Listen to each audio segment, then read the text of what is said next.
I want to talk to you about the F word. No, not that F word. I'm talking about fascism. Is Donald Trump really a fascist, as some would say? Or is the word authoritarian sufficient?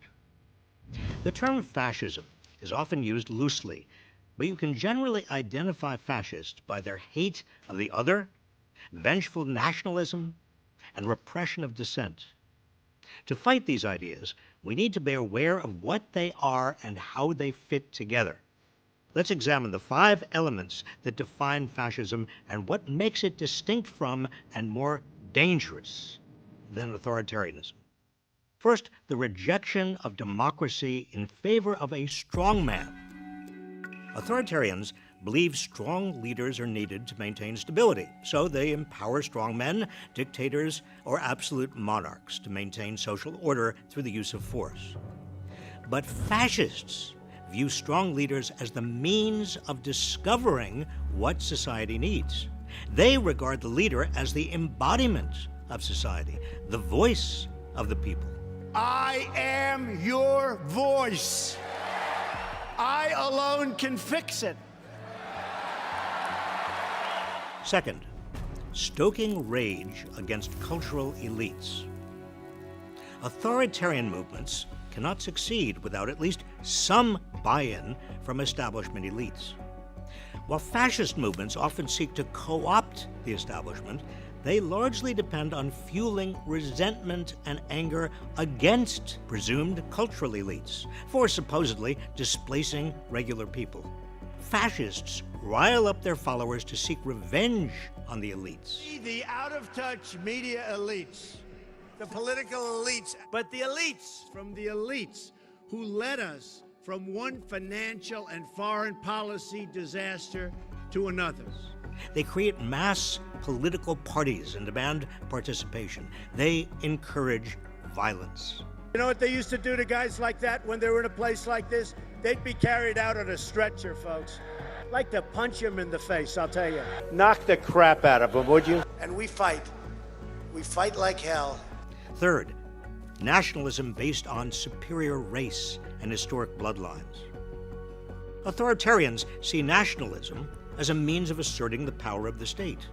For fascists, the state embodies what is considered a superior group based on race, religion, and historic bloodlines. To fascists, the state is a means of asserting that superiority. When Mexico sends its people, they're not sending their best. They're not sending you. They're not sending you. Fascists worry about disloyalty and replacement by groups that don't share the same race or bloodlines. And I think any Jewish people that vote for a Democrat, I think it shows either a total lack of knowledge or great disloyalty. Fascists encourage their followers to scapegoat, expel, and sometimes even kill such others. Fourth, extolling brute strength and heroic warriors. The goal of authoritarianism is to gain and maintain state power at any cost. For authoritarians, strength comes in the form of large standing armies that can enforce their rule. They seek power to wield power. Fascists seek state power to achieve their ostensible goal, achieving their vision of society. Fascism accomplishes this by rewarding those who win economically and physically, and denigrating or even exterminating those who lose. Fascism depends on organized bullying, a form of social Darwinism. Our people are tougher and stronger and meaner and smarter. For the fascist, war and violence are means of strengthening society by culling the weak and glorifying heroic warriors. I am your warrior. I am your justice. I am your retribution. I am your retribution. Fifth and finally, disdain of women and LGBTQ plus people. Authoritarianism imposes hierarchies. It's about order.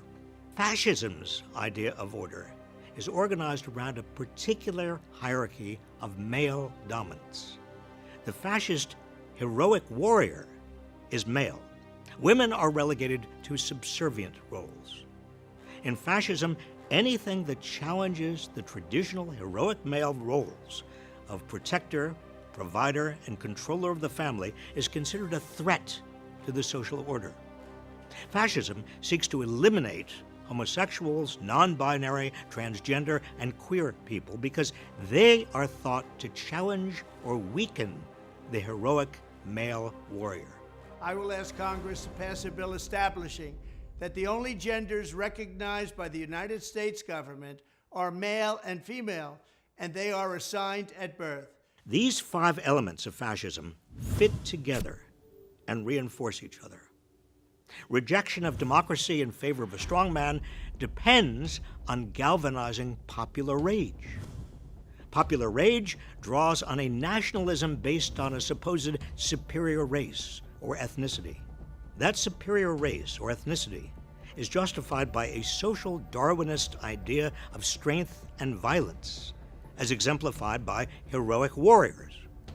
Strength, violence, and the heroic warrior are centered on male power. These 5 elements find exact expression in Donald Trump. His uniquely American version of fascism is rooted largely in white Christian nationalism.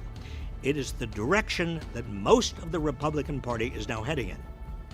It's not enough to call Trump and those promoting his ideas authoritarians, when what they are really advocating is something far worse: fascism.